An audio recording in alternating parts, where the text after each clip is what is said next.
Welcome to Nolan Knows. This segment is called the Lightning Round, and it is when the producers throw questions at me and I have to answer. Here we go. Number one on the list.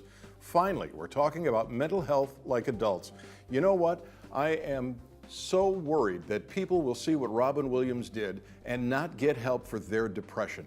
That's the only part of this thing that really, really worries me. If you feel like you're depressed, go see a doctor. You can fight this.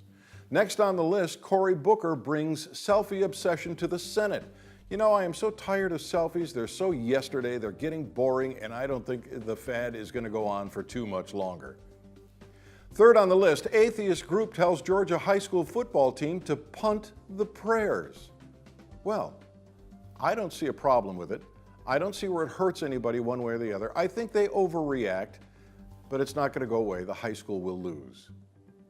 Next on the list, what to know, 5 myths, 5 facts about Facebook's Messenger app. Everybody's worried about Facebook and Twitter and how they're following us and how the internet is getting to be so dogged in their pursuit of our likes and dislikes. I don't care about that. I can turn them off. The government scares me because I can't stop them from snooping. Coming up next on the list is Obama. He still counts Hillary Clinton as a close friend despite criticism. All I can say to that is politics makes strange bedfellows. A woman said that she was denied a job because she had a peanut allergy. You know, a job is a privilege, it's not a right. And if the employer is afraid this employee will become harmed, will suffer from anaphylaxis, he has a right to decide he doesn't want to take that risk. Finally, Fox News host said that the First Lady needs to drop a few pounds. Well, you know what? If the First Lady is going to tell me and my children what they can eat and how they can eat and that they're obese, maybe she should pay attention to what she's eating. If somebody told her to haul ass, she'd need a wheelbarrow and 2 trips.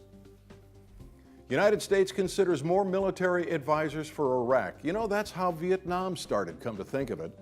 Fact is, we don't need to go back into Iraq. There are alternatives that don't involve U.S. men and blood and money.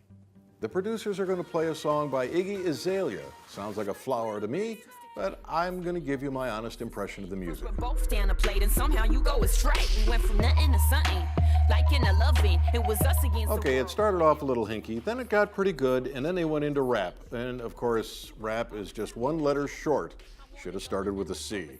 Not exactly my flavor of music, but something about it kind of likable. You might want to give it a listen. This segment of Nolan Knows is called If There Were Here.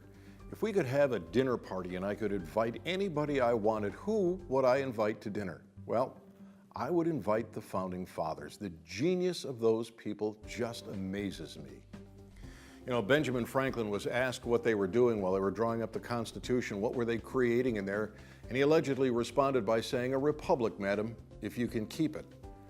The difference between a democracy and a republic, the genius behind recognizing that is amazing to me. In a democracy, you can, if you have enough people, vote to do anything you want. You can take your neighbor's car, you can empty his bank account. All you have to do in a pure democracy is get enough people to vote in your direction. It is, as they say, 2 wolves and a sheep deciding what's for lunch. But the Founding Fathers were clever enough to know that we needed a republic that outlined our rights, inalienable rights, freedom of religion, freedom of the press, freedom to congregate, even the Second Amendment, which is our right to own and bear arms. They recognized that no matter how many people voted, whatever way they wanted, they couldn't take those rights away. That's the genius of the Founding Fathers. And frankly, that's why the United States of America went from a third world country to a world superpower in under 200 years. It was because we had the right to private property, because we were protected by a republic. I'd love to have that dinner party. And I would love to ask the Founding Fathers what they think of their precious republic today, because slowly but surely we're turning it into a democracy. And the result of that is $17 trillion in debt and our rights slipping away. This segment of Nolan Knows is called The Story of the Week. And the story of the week starts in Ferguson, Missouri. You know, both sides in this issue are handling this badly. Law enforcement really ought to go out and get a member of the clergy to be a part of the investigation. a trusted member of the clergy who are with the police while they investigate what happened. He can come back to his congregation and he can say the police are doing a thorough job, they're doing a fair job, they're being honest. He can report back, and that would take a lot of this tension out of Ferguson, Missouri. But more than law enforcement are making a mess of this. The people in Ferguson, Missouri who are rioting, who are burning down buildings, who are looting, those people are making a mess of this too. You know, you can't use the excuse that you don't like what law enforcement or the government is doing to harm your neighbor. You can't go out and loot the parts store, take a 12-pack of beer from the nearest gas station, and expect to get sympathy from the American public. They just won't buy it. It makes you look like a bunch of thugs. It's counterproductive. What the people in Ferguson, Missouri ought to be doing is peacefully protesting in front of the city hall and in front of the police department. They ought to be calling up the news media and doing interviews and asking for a fair investigation. That's how you handle this. Stealing from your neighbor, burning down the local gas station, that doesn't resolve the issue. Both sides are mishandling what's going on in Ferguson. This segment of Nolan Knows is called Missed in the Media. Edward Snowden said, "I told the government I'd volunteer for prison as long as it served the right purpose."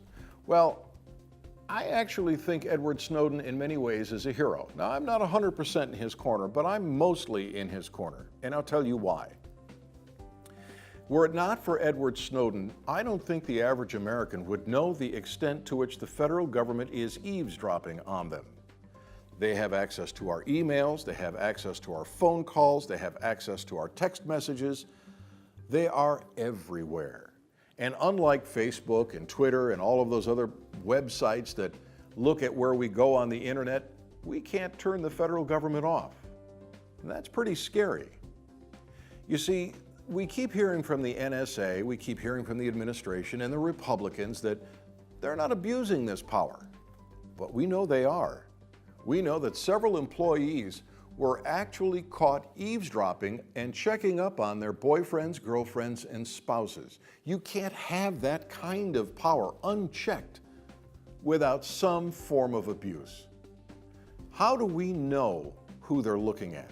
How do we know who they're blackmailing? How do we know that they aren't, for instance, blackmailing the judiciary? We don't. We always hear that we have to have this kind of power at the federal level so that they can keep us safe. Well, you can go to a judge. You can give them the information you have, the reason for your suspicion, get a search warrant. You can do it virtually like that and go eavesdrop on the bad guys. You don't need the power to eavesdrop on everybody in the country. So I like Edward Snowden. I don't want him to go to prison. I think he may have gone a bit too far. But I really hope that he's able to come back home and make his case.